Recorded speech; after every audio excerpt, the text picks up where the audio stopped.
같이 읽어요. 요한복음 5장 39절 너희가 시작 너희가 성경에서 영생을 얻는 줄 생각하고 성경을 연구하거니와 이 성경이 곧 내게 대하여 증언하는 것이니라. 성경은 구약 39권, 신약 27권, 66권은 구약은 1500년 동안 쓰여졌고요. 신약은 약 100여 년 동안, 그래서 총 합쳐서 1600년에 거쳐서 66권이 완성됐어요. 저자는 약 40년 정도가 있죠.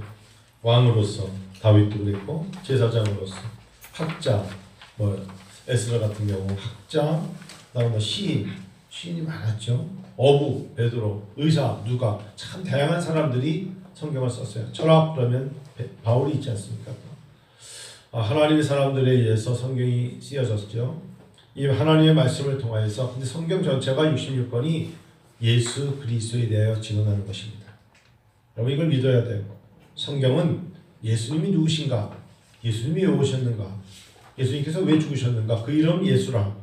저가 자기 백성을 죄에서 구원할 자라.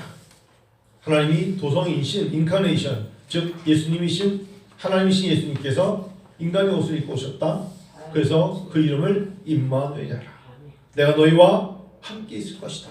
부활하신 예수님도 제자들에게 내 이름이 임마누엘인데 내가 세상 끝날까지 너희와 항상 함께 있을 것이다 약속하셨어요. 그래서 그 이름은 바로 우리와 함께 하신 예수님께서, 우리가 아주 구체적으로 말하면 예수님이 그리스도가 되신 거예요. 우리 죄를 담당하신 예수님이 십자가상에서 죽으심으로 말미암아 그리스도가 되셨다. 즉 그래서 우리는 이제 그분을 믿으면 예수 사람이라고 말하지 않고 그리스도인이라 말하는, 기독교인 그리스도인이 말하는 것은 그분은 죽기만 하는 게 아니라 부활하셨고 승천하셨고 이제 재림하시는 모든 것을 이루시는 메시아이시다. 이 모든 것이 성경에 기록되어 있다는 것입니다. 다시 오실 예수님, 구약은 오실 예수님, 그리고 오신 예수님, 다시 오실 예수님에 대해서 우리에게 언급하고 있습니다. 바로 성경은 우리에게 예수에 대한 이야기를 해주는 것입니다. 코로나19로 저는 나름대로 하나님 이럴 때 이런 코로나19를 어떻게 이길 수 있을까요? 라는 질문과 함께 답은 딱 하나였어요. 성경이 66권이 있지만 예수님이 하신 말씀만 좀 묵상해보자. 그래서 몇 주 동안 계속 예수님이 하신 말씀만 찾아서 또 읽고 또 읽었어요. 예수님 말씀하시기를 요한복음 5장에 내가 생명의 떡이라. 너희 조상들이 광야에서 만나를 먹었어도 배를 줄였지만 내가 주는 떡을 먹는 자는 결코 줄이지 아니하리라. 할렐루야.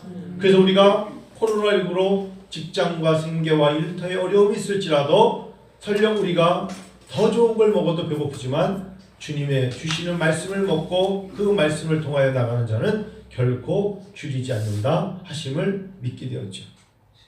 우리가 염려와 근심이 있으면 눈이 어두워지고요. 세상 사람들은 예수를 믿지 않는 사람들과는 생각이 많이 다른 게, 우리는 주님이 계셔서 영안이 열리죠. 그래서 주님 말씀하신 너희는 세상의 빛이라, 생명의 빛이라. 너희가 어둠에 다니지 않는다 하셨고 너희로 말미암아 어둠의 세력들이 따라갈 것이라 약속하셨어요. 너희는 세상의 빛이라, 생명의 빛이라 말씀하셨어요.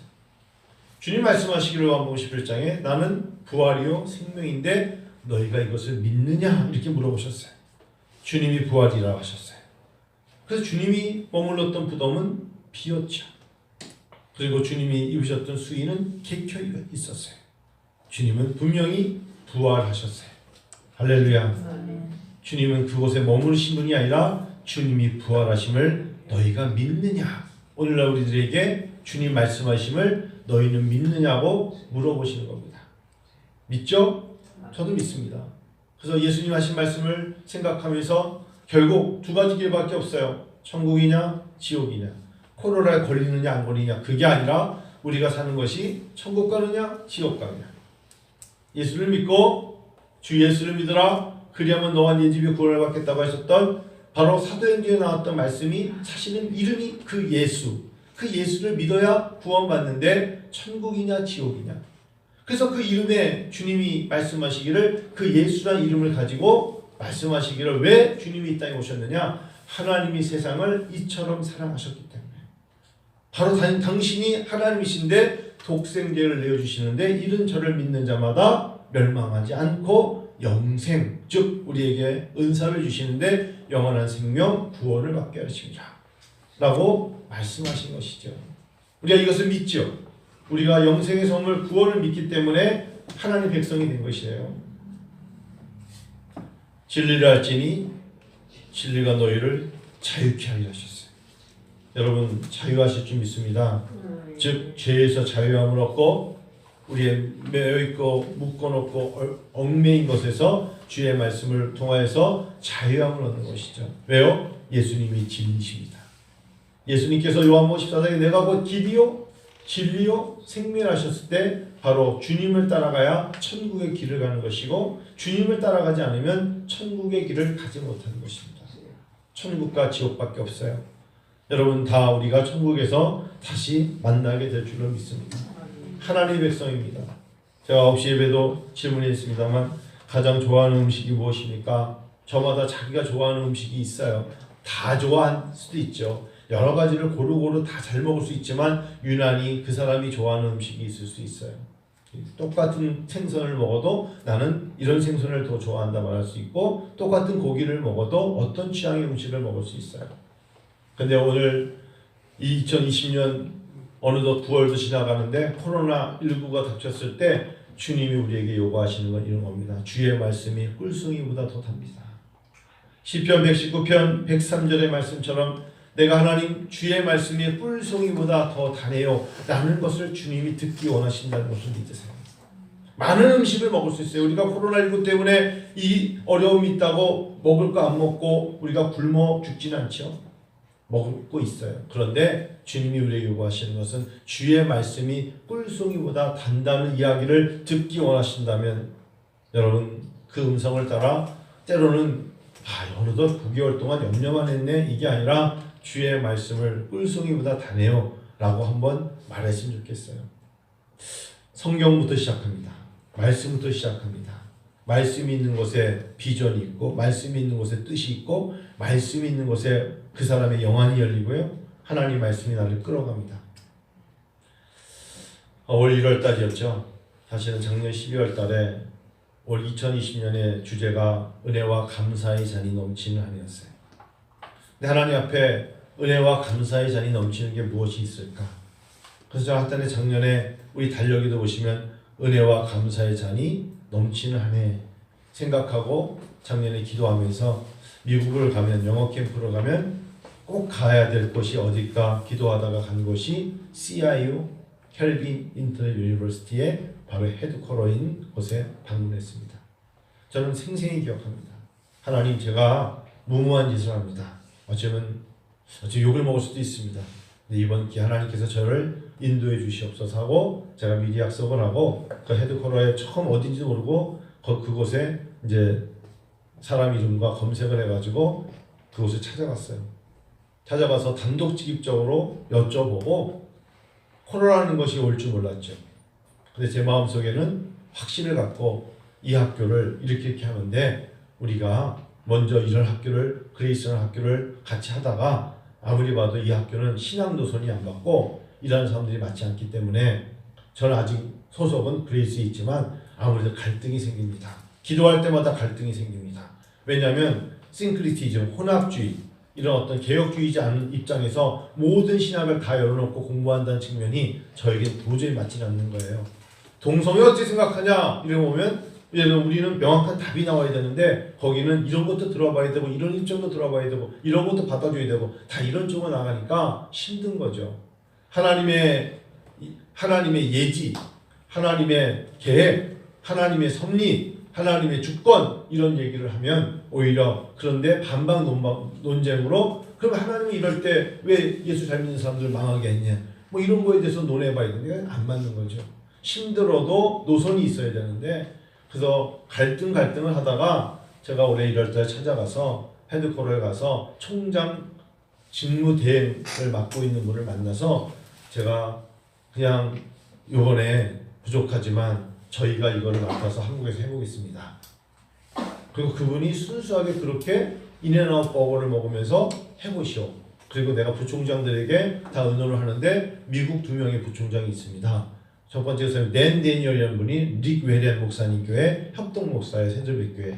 댄 데니얼에게 전화를 걸고 두 번째 후안 카를로스 오르틴이라고 제자입니까? 라는 책을 쓴 분이 우리 부총장인데 그분한테 전화를 걸어서 한국에 이런 사람들이 있는데 이곳에서 이 학교를 맡아도 되겠습니까? 라고 물어보고 제가 미국을 떠나오고 난 다음에 허락이 떨어졌어요. 저는 생각할 때 제 마음속에 그냥 하나님이 주신 확고한 게 있었어요. 주의 말씀은 내 발의 등이고 내게 빛이에요. 하나님 저에게 용기를 주셔서 제 입을 열어주시옵소서.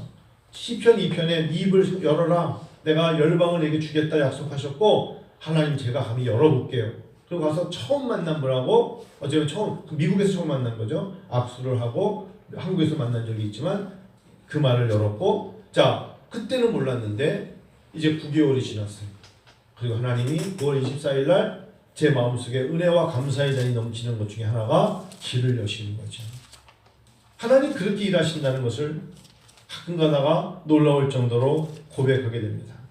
여러분 길을 떠날 때 꼭 챙겨가는 도구가 있다면 여러분 나름대로 어떤 분들은 여행 갈 때 약을 챙겨가시고 어떤 분들은 떠날 때 아이들 같은 경우는 이어폰과 충전기를 챙겨가듯이 하나님 말씀을 우리가 꼭 하나님과 말씀과 함께 동행하지 않겠습니까? 제가 참 최근에 재밌는 글을 하나 읽었는데 1993년도에 기독일보에 나온 거 여러분 아마 들어보셨을까요? 1993년도 기독일보에 이런 글이 있었죠. 한국 제일 큰 교회 문을 닫다. 그런 여러분 글 읽어보시죠. 1993년도 기독일보입니다. 한국 제일 큰 교회 문을 닫다. 그 사람들이 여의도 순복음교회 전화 엄청 걸었대잖아요. 여의도 순복음교회 무슨 문제가 있는 줄 알고. 근데 순복음교회의 젊은 개척교회 목사가 개척하면서 교회 이름을 한국 제일 큰 교회라고 지었어요. 교회 이름이 한국 제일 큰 교회였어요. 사실이에요. 1년 만에 문 닫았어요. 1년 만에. 이 사람 참 그런 자기가 나중에 그 사람을 찾아가서 하도 찾아가서 상담하니까 이렇게 얘기했어요. 아이고 일확천금을 누렸는데 안 됐네요. 그러니까 개척을 1년 만에 하면 자기도 한국의 제일 큰 교회가 될 줄 알았대. 여러분 신앙생활은 절대로 일확천금이 될 수 없잖아요. 근데 그 후에 기독신문에서 김영삼 대통령이 대통령이 됐을 때 김영삼 대통령의 모토가 정직한 사람이 잘 되는 나라, 땀 흘리는 사람이 잘 사는 나라. 이게 김영삼 대통령의 정직한 사람이 잘 사는 나라, 땀 흘리는 사람이 잘 사는 나라 만들겠다. 근데 정반대가 됐죠. 그래서 이렇게 사람들이 말하잖아요. 에어컨 바람 밑에 투기하는 사람이 잘 사는 나라, 땀 흘리는 사람이 망하는 나라. 이렇게 이제 아주 비평하는 사람들이 글을 쓴 거예요. 부동산 투기. 1987년부터 시작된 대한민국의 부동산 투기가 이렇게 됐다. 근데 이것을 가지고 프랑스 지질학자 말레리 줄레조, 말레리 줄레조가 한국에 와가지고 도대체 이 나라 좀 한번 연구해보고 싶다. 지리학자가. 이 사람은 참 대단한 사람이에요. 논문을 이렇게 쓰는 거예요. 이 사람이 1987년부터 논문을 가지고 대한민국의 부동산 투기에 대해서 논문을 썼어요. 지리학자가. 즉 1980년대 중반부터 40년 전에 투기를 시작해서 그때의 사람들이 부동산을 투기할 수 있는 나이가 40대 중후반 50대인 사람들이 부동산을 투기했다 해보세요. 지금 40년이고 90대가 됐겠죠. 살아있는 분도 있겠지만 떠난 분도 있겠죠. 그리고 그 사람들이 투기해서 얻은 아파트를 자녀들에게 물려줬어요. 40년 전에. 그리고 15년 후에 그 자녀들이 15년, 20년 사이에 물려받은 아파트의 주인이 그러면 그 아버지가 물려준 아파트를 자녀들이 가지고 있을까를 조사했어요. 그랬더니 80%가 다 팔아먹었다. 언제 팔아먹었을까요? IMF 때 다 팔아먹어서 주인이 한번 싹 바뀌었어요. 투기로 받아가지고 야 아버지가 이거 투기해서 이거 예컨대 2억 됐어. 자 이거 팔아가지고 너 하고 싶은 거 해 했더니 그거 받아가지고 사업한 애들이 85%가 쫄딱 다 망했어요. 그래서 이 사람 이름이 말레리 줄레조가 그걸 보면서 대한민국은 참 신기한 나라다. 어떻게 그렇게 한 번에 확 다 말아먹을 수 있을까? 근데 IMF는 게 왔기 때문에 그럴 수밖에 없었죠. 그러고 나서 말레리 줄레조가 또 이걸 연구해가지고 20년 후에 대한민국의 부동산 투기를 2000년대는 어떨까라고 또 조사를 해보니까 그때 팔아먹은 사람들의 나이가 이제 차가지고 50대 중후반 60대가 됐겠죠. 근데 그분들도 똑같이 부모님이 했던 것처럼 아파트 투기를 했어요. 자, 그래가지고 그들이 이제 잡아놓은 아파트를 갖고 이 사람이 논문을 쓰면서 이 사람들이 투기를 한 거 가지고 또 다음 세대에게 주면 어떤 현상이 일어날까? 이게 이 사람의 논문 주제예요. 제가 무슨 말씀드린지 아십니까? 저는 이해가 됐어요.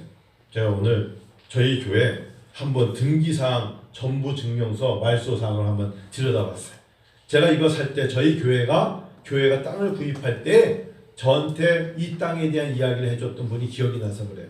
저희 땅 맨 마지막에 저에게 땅을 산 사람이 왜 이 땅을 경매에 내보내가지고 우리 땅에 줬는가? 그분이 부동산 하신 분이 저한테 설명을 하면서 얘기를 했거든요. 목사님 성이 이러시죠? 네, 그렇습니다. 했더니 얘기하다가 이걸 띄워왔어요. 제가 이렇게 봤어요. 봤는데 깜짝 놀랐어요. 왜냐면 이 사람의 5년 전에 나이가 31살인가 그랬어요. 그러니까 이 땅을 아버지가 줬는데 아버지에게 물려받은 사람이 30살 좀 됐는데 이 땅을 사업을 하다가 내놓은 거예요. 저희 땅이 지금 그 사람 이름이 한용준 한영은이에요. 응? 영은이랑 나이가 똑같아요. 그래가지고 30살 84년생, 오빠 84년생, 동생 85년생. 그러면서 어떤 사업을 하다가 이제 어쩔 수 없이 이걸 내놨다. 그래요. 제가 이거를 쭉 보면서 이게 바로 이럴 수 있구나. 제가 무슨 말씀드리냐면 여러분, 신앙생활은 일확천금 없어요. 신앙생활은 사업이라는 거는 하다가 망할 수 있어요. 신앙생활은요 하나님 뺏을 수가 없어요.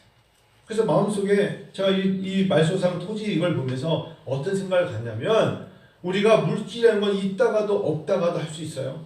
사라질 때도 있고 놓칠 때도 있고 사라질 수 있지만 그런데요 신앙생활이라는 것은 그렇게 할 수가 없어요. 요즘 제 아내가 시간 날 때마다 뜨개질을 하더라고요. 그래서 뜨개질을 왜 하는가 봤더니 떠가지고 이렇게 예를 들면 설거지 할 때 주겠다고 여러 개를 뜨더라고요. 그래서 갑자기 생각해 보니까 저희 어머님 생각나는 거예요. 어머님이 뜨개질을 참 잘하셨어요. 어릴 적에 제가 자랄 때도 그렇고 저보다 더 연배인 분들은 아실 거예요. 옛날 밤새턴 같은 실을 사가지고 뜨개질을 해가지고 때로는 겨울옷을 만들 때 긴팔 옷도 만들었다가 때로는 두벌 옷을 만들려고 팔이 없는 것도 만들었다가 밤새 뜨실 때도 있잖아요. 한 코 코라고 하십시다. 사람들은 또 귀바늘이라고 여러 가지 이렇게 바늘 넣고 생각해 봤어요. 근데 생각해 보니까 어머니가 하시다 말고 숫자를 세요. 하나 둘 셋 넷 이렇게 하면서 아이고 뭐가 하나 빠졌네. 뜨개질에서 한 코 통과하지 않고는 늘어날 수 없죠. 그렇죠? 한 코가 통과하지 않고는 늘어나지 않아요. 옷이 만들어지지 않는 소리예요. 신앙생활이 그래요. 하나님 말씀으로 한 코 쌓여지지 않고는 영성은 절대로 성장하지 않습니다. 우리는 한 번에 기도하고 한 번에 성경책 66권을 읽으면 신앙이 성장하는 줄 아는데 신앙생활은 그럴 수가 없어요. 그렇지 않아요. 그래서 구약이 1500년 동안 쓴 것이고 신약을 100년 동안 쓴 거예요. 1600년쯤에서 완성된 성경이 66권이라고 해요. 교회 뒤에 오디나무, 흔히 뽕나무를 하는데 오디나무 한 그루를 심었어요. 토끼들이 다른 걸 안 먹어도 저 이파리를 따서 주면 토끼가 너무 잘 먹어요. 키가 무척 큽니다. 넓고 아주 큰 잎사귀 몇 개만 따줘도 토끼는 너무 잘 먹죠. 우리가 그런 말 하죠. 저 신학교 때 어떤 교수님이 그 얘기한 게 기억났어요. 명주실이 나오기까지 누에는 뽕잎을 먹어야 한다. 칠판에다 써놨어요. 명주실이 나오기까지 누에는 뽕잎을 먹어야 한다. 하나님의 사람들이 위기에 힘들고 지칠 때 하나님의 사람으로서 시련을 극복할 수 있고 사단과의 전쟁에서 이길 수 있는 건 바로 이 누에가 뽕잎을 먹어서 명주실을 만들 수 있는 것처럼 하나님 말씀이 없이는 절대로 나오지 못한다. 한 번 주여 세 번 외쳤다고 해서 주님이 들어서 주시는 게 아니다.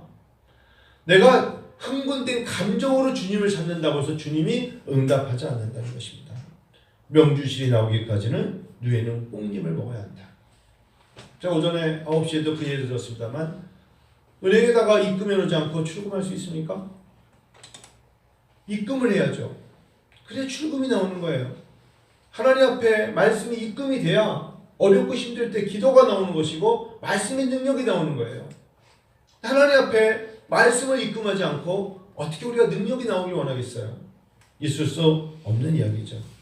그래서 하나님 앞에 나올 때 우리가 우리 자신이 무엇을 입력하고 무엇을 입금하고 무엇을 먹느냐에 따라서 하나님은 우리를 통하여 일하시는 거예요. 성도 여러분, 우리 교회가 대한민국에서 제일 큰 교회 이런 이야기를 모토로 삼아본 적이 한 번도 없고 그러고 싶지 않습니다. 그런데 제 욕심은 있습니다. 정말 하나님 보시기에 하나님 말씀을 사랑하고 사모하는 성도들이 모여있는 교회. 교회에서요, 여러분, 제가 목회자로서 정직하게 말씀드리는 거예요. 내가 작심하지 않으면 일주일 동안 성경 한 장도 읽지 않습니다.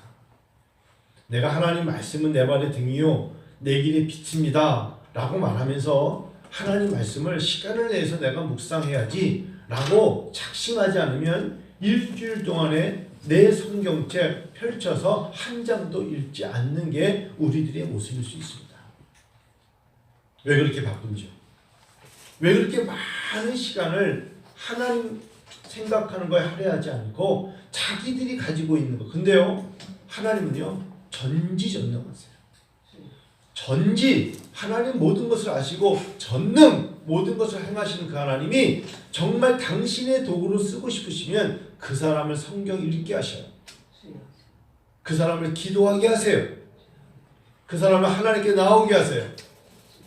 그런데 거기에 그 사람들이 그런 말씀을 하나님과의 교제와 교통교제와 하나님에게 생각하는 데 시간을 할애하지 않으면 따라오는 단어가 고난이라는 단어예요.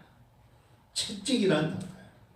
그렇게 하지 않으면 절대로 그들이 작심하여 하나님께 나가지 않기 때문에 그래요. 하나님은 그렇다고 위협하시는 하나님은 아니에요.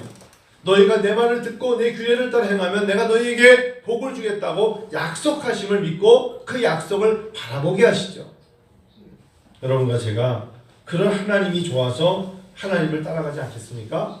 일확천금을 누리고 누군가 물려준 것에 그렇게 피땀 흘리지 않고 땀 흘리고 열심히 일하는 사람이 잘 사는 나라가 되겠다는 그런 공약에 정반대로 살다가 나는 에어컨에서 투기를 해서 잘 살았어 라는 것을 보여주는 부모님 밑에서 큰 자녀들이 하는 사업은 오래가지 못한다고요. 무너지게 되어 있다고요. 제가 여러분 루이빌 켄터키에 가면 엘리자베스 타운이 있는데 엘리자베스 타운을 갈 때마다 손님들이 오면 또 아이들을 데리고 가는 것이 링컨 버스입니다. 링컨이 태어난 곳을 꼭 데리고 가죠. 미국의 역대 대통령 중에서 가장 신실한 신앙인이 누구냐고 물어보면 미국 사람들은 여전히 교회 다니는 사람들은 아브라함 링컨을 꼽습니다. 그럴 수밖에 없을 거예요. 왜 그럴까요? 제가 링컨 버스플레이스를 갈 때마다 느끼는 게 링컨이 여기서 더울 때는 그 약간 지하로 내려가는 정말 물 떨어지는 바위 같은 데서 거기서 여름 더위를 이렇게 약간 해소하면서 성경 읽었구나. 근데 그곳이고 그가 살았던 그 캐빈 오두막에 가면 딱 성경책 하나 놓여 있어요. 초등학교밖에 못 나왔죠. 초등학교를 중도에서 포기할 만큼 어려운 환경. 근데 그가 나중에 공부해서 변호사가 되지 않습니까? 아브라함 링컨이. 그 어머니 이야기 여러분 잘 아시죠? 태어난 곳은 시카고에 태어났지만 루이빌에서 컸고 나중에 인디아나로 가게 되는데 낸시 링컨이 자기 아들을 위해서 기도할 때마다 하나님 우리는 가진 게 없습니다. 근데 하나님께 쓰임이 될 만한 조건이 무엇인가를 가르쳐 주시옵소서. 그게 바로 가난이었습니다. 가난과 그리고 훌륭한 어머니. 여러분 이거 굉장히 중요한 우리 생각해 봐야 돼요. 가난과 훌륭한 어머니. 어머니가 많이 배웠다는 소리입니까? 아니에요. 낸시 링컨이 뭘 많이 배웠겠어요? 근데 낸시 링컨이 어머니가 신앙에 대한 꿈이 있었어요. 한가로운 오후 저녁 식사 후에는 어린 아들을 놓고 찬송가를 불러줬어요. 그리고 자기가 알고 있는 성경 이야기를 들려줬어요. 대부분 성경 이야기로 아들과 대화를 했어요. 그 어머니가 비록 링컨이 10살 때 세상을 떠나요. 근데 링컨이 항상 그가 내가 이렇게 대통령이 될 수 있었던 이야기를 하면서 어머니 낸시 링컨 이야기를 합니다. 마지막에 링컨 대통령도 미국 의회 도서관에 소장된 자기가 봤던 성경책을 놓지 않고 어머니가 자기에게 물려줬던 성경책을 의회 도서관에 비치하지 않습니까? 그러면서 그 밑에 항상 써요. 사랑하는 나의 에이브, AV, 러빙 에이브. 즉 애들을 부를 때 사랑하는 놈아 이렇게 부르듯이 사랑하는 나의 아들 링컨아. 이것은 사실은 나도 내 부모님에게 물려받은 거란다. 내가 여러 번 읽어서 많이 낡았지만 나에게는 집안의 값진 보물이란다 하더라. 나는 너에게 100에이커의 땅을 물려줄 힘도 없고 그런 재능은 없지만 재산은 없지만 이 한 권의 성경책을 물려주는 것을 진심으로 기쁘게 생각한다. 에이브야, 성경을 부지런히 읽어라. 성경 말씀대로 하나님을 사랑하고 이웃을 사랑하는 사람이 되어다오. 이것이 나의 마지막 부탁이다. 약속할 수 있겠니?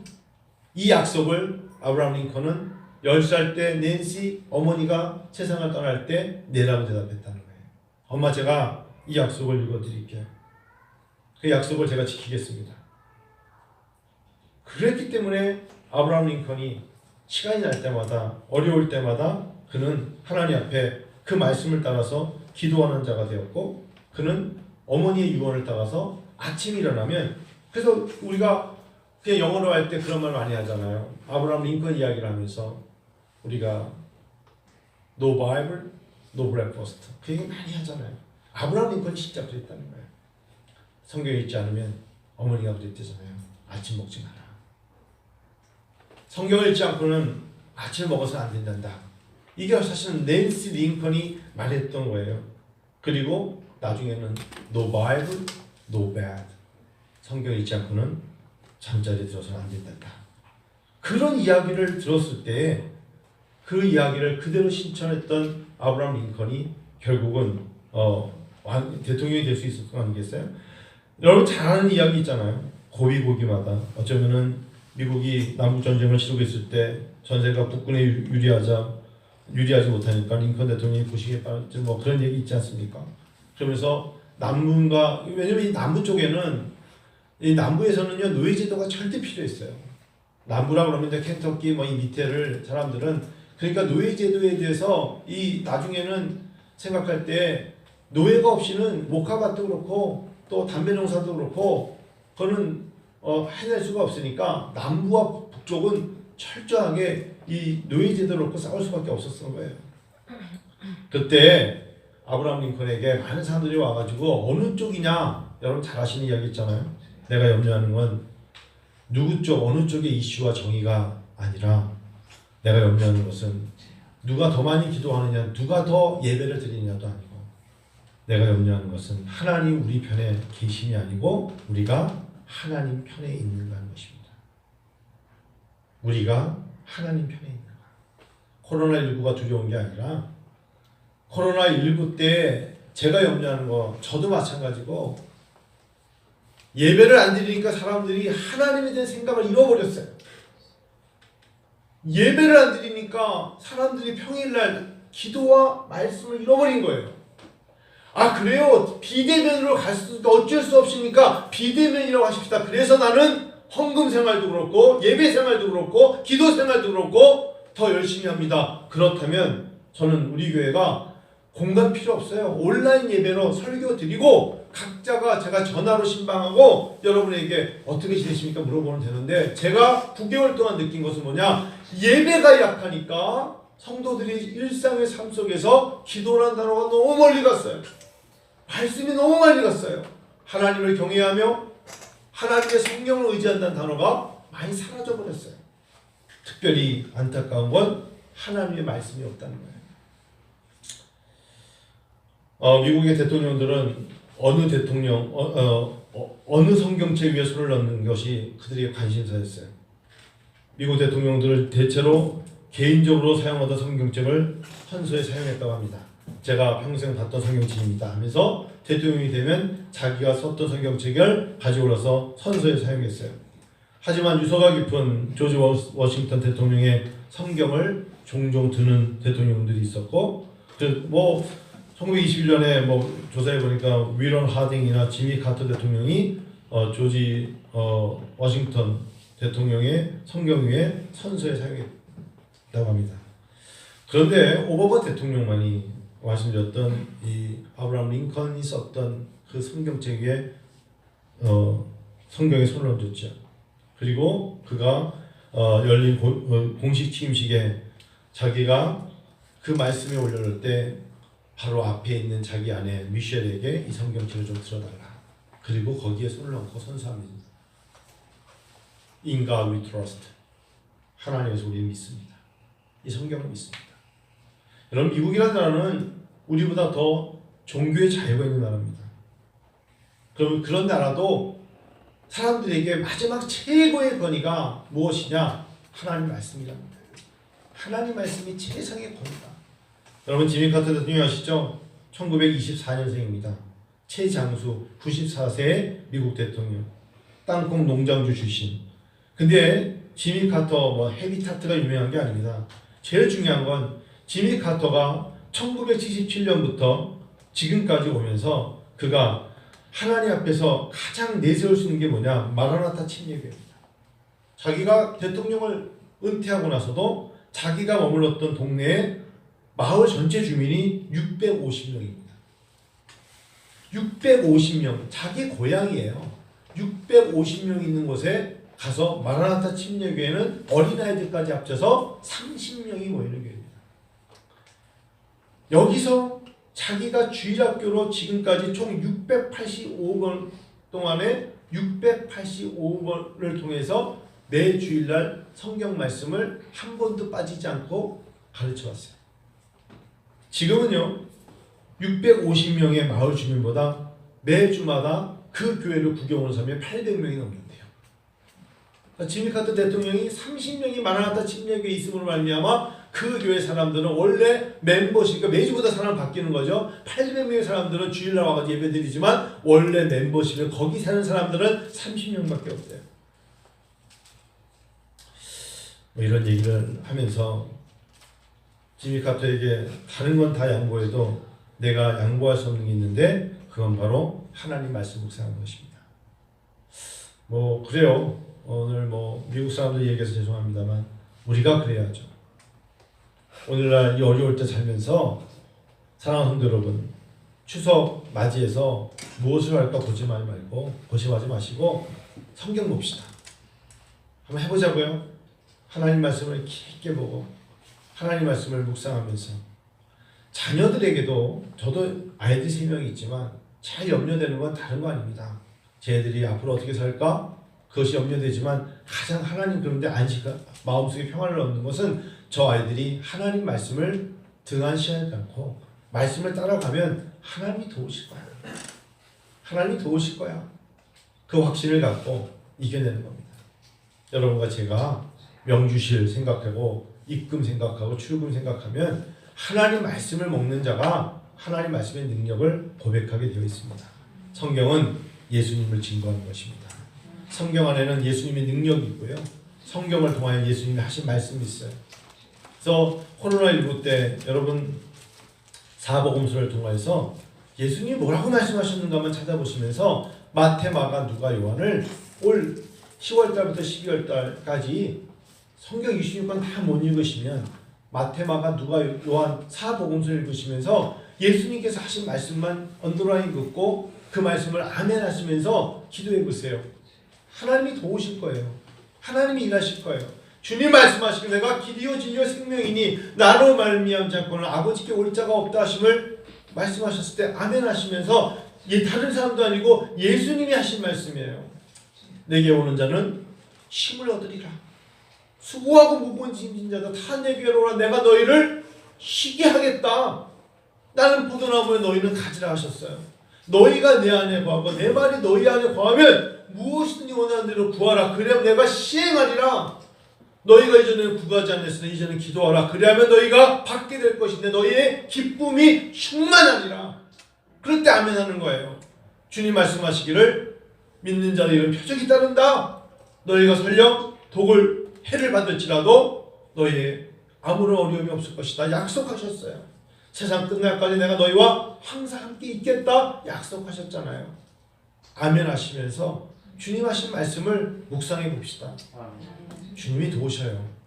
우리 교회는 다른 거 몰라도 다른 건 잘 못해도 하나님 말씀을 가까이 하는 성도들, 하나님 말씀을 동행하는 사람들, 정말 뜨개질할 때 한 코 한 코를 빠뜨리지 않고 결국은 하나의 작품을 만들 때 그 한 코 한 코가 하나님의 말씀이라는 것을 묵상하시고 여러분 회복되셔야 돼요. 회복이 되셔야 돼요. 그래야 하나님이 일하시고 하나님이 우리를 향하여 놀라운 것들을 우리뿐만 아니라 우리의 자녀들까지도 하나님께서 축복을 누리게 하실 줄로 저는 믿습니다. 이제 말씀을 마칩니다. 한 주를 시작할 때 작심하셔야 됩니다. 결심하셔야 됩니다. 이번 주에는 꼭 하나님의 말씀으로 묵상하며 하나님 말씀과 함께 나아가겠다. 실제로요. 제가 애슐랜드 공부할 때 동네에서 자전거 타고 오면 3분이면 오는 친구가 수업 시간에 늦게 왔어요. 실제로. 세미나리 학생이었죠. 근데 그 친구는 굉장히 멋지게 헬멧을 쓰고 자전거도 잘 타고 오는 친구였어요. 여학생이었어요. 그 스포츠, 애틀레틱을 했던 몸매를 가지고 신학 공부하는 친구였는데 그날 닥터 플로라는 교수님이 출석을 부르는데 갑자기 그 친구를 불렀는데 여자친구가 안 왔어요. 지각을 한 거예요. 그때 닥터 플로라가 왔다 갔다 오시면서 아주 멋있는 신사예요. 닥터 플로라는 분이 다 그러더니 얘는 분명히 아침에 성경을 안 읽었을 거라. 다 그랬어요. No Bible. Without Scripture. 그러더라고요. 우리는 무슨 소리인지 몰랐어요. 왜? 얘가 성경을 안 읽었기 때문에 빨리 올 수 있잖아. 성경을 안 읽었으니까 온타임에 올 줄 알았더니 얘는 분명히 성경을 안 읽었을 거야. 그런데 10분이 아니라 20분 지나고 나니까 쑥 들어오더라고. 그러니까 닥터 플로라가 또 얘기했어요. 너 아침에 성경 안 읽었지? 아주 할아버지가 아주 천천히 상의하시는 닥터 플로라, 제리 플로라입니다. 팔짱 딱 끼시고 너 아침에 성경 안 읽었지? 그 지각했지? 했더니 그 자매가 Yes sir. 왜냐면 어머니가 말씀하시기를 성경 안 읽은 날은 자전거 타지 말라고 그랬대. 그래서 걸어왔대. 걸어오느냐고 정해진 시간에 성경을 못 읽어서 걸어왔대. 그게 자기가 신학대학원에서 공부하는 자세래. 멋있죠? No Bible, no bicycle이에요. 그래서 자기 걸어왔대. 성경 안 읽어서 그냥 부랴부랴 어떻게 택시 타고 오는 게 아니라 걸어오는데 멀다 보니까 이렇게 좀 오늘 제가 지각했습니다. 굉장히 멋진 사람이죠. 무엇인가 평온하고 무엇인가 보편성인 삶을 사는 것 같은데 그 안에 하나님의 특별한 임재를 체험하는 사람들 같고 그곳에 하나님의 능력이 있는 사람들을 보는 것 같은 부끄럽습니다. 근데 그런 일들을 보면서 도전을 받습니다. 다시 회복되기를 원합니다. 잠깐 기도하고 마치겠습니다. 이번 한 주도 여러분 승리하시길 원하는 마음으로 여러분 건강하게 안전하게 주의 말씀이 시편 23편의 말씀으로 여러분과 저를 인도하기를 원합니다.